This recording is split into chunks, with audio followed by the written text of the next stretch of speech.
எல்லாருக்கும் வணக்கம். இன்றைக்கி அரைச்சி வச்ச மீன் குழம்பு எப்படி செய்கிறதுன்னு பார்க்கலாம் வாங்க.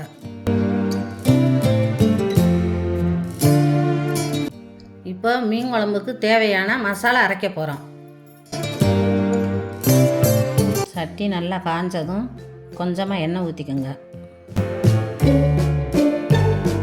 எண்ணெய் காஞ்சதுக்கப்புறம் 5-6 வரமிளகா போட்டு நல்லா வறுத்து தட்டில் மாற்றி வச்சுக்கோங்க.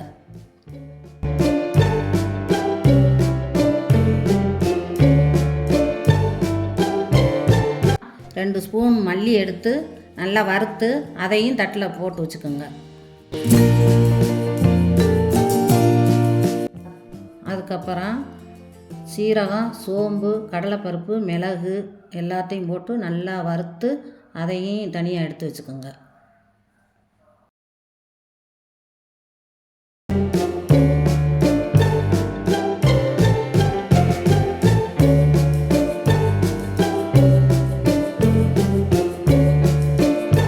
வறுத்து வச்ச மசாலாவை மிக்சியில் போட்டு நல்லா அரைச்சி தனியாக எடுத்து வச்சுக்கோங்க. அடுத்து எலுமிச்சங்காய் அளவுக்கு புளி எடுத்து தண்ணியில் ஊற போட்டு வச்சுருங்க.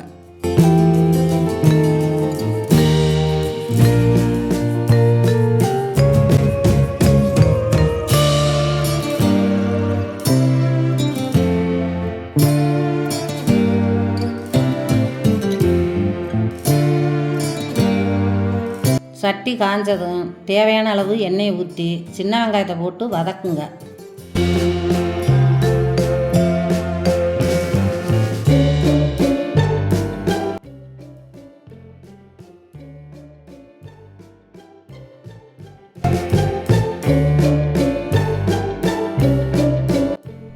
வெங்காயம் வதங்கின உடனே கருவேப்பிலையும் தக்காளியும் சேர்த்து வதக்கி விட்டுக்குங்க.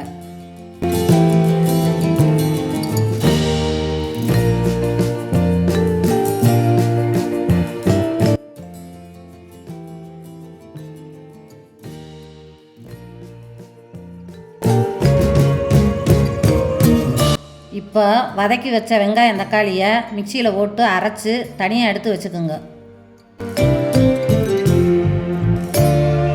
மீன் குழம்புக்கு தேவையான மசாலா ரெடி ஆயிடுச்சு.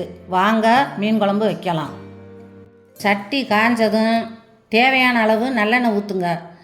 கடுகு, வெந்தயம், சோம்பு எல்லாம் போட்டு பொரிய விடுங்க.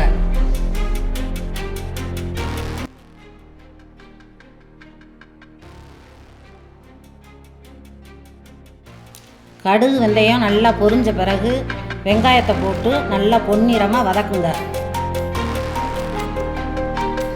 வெங்காயம் நல்லா வதங்கின உடனே தக்காளியை போட்டு நல்லா வதக்கி விடுங்க.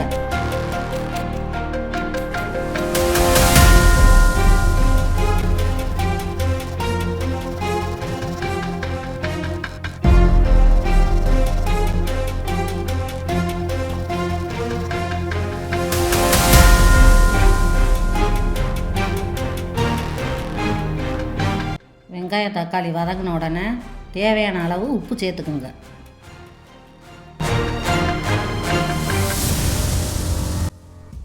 வெங்காயம் தக்காளி வதங்கின உடனே மீன் குழம்புக்கு அரைச்சி வச்ச மசாலையை எல்லாம் ஒன்றா ஊற்றி நல்லா வதக்கி விடுங்க.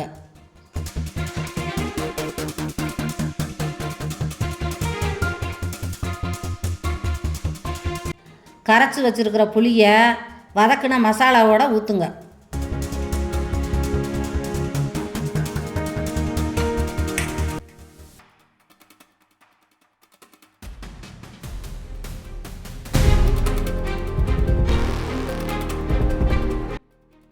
குழம்பு நல்லா கொதிச்சதுக்கப்புறம் நம்ம கழுவி வச்சுருக்கிற மீன் எடுத்து குழம்புல போட்டுருங்க.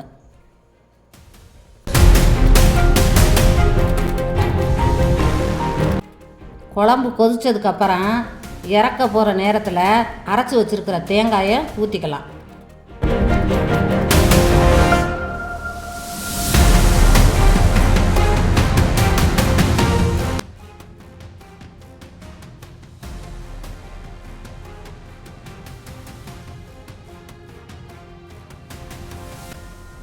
இப்போ நம்ம அரைச்சி வச்ச மீன் குழம்பு ரெடி. வாங்க சாப்பிட்லாம்.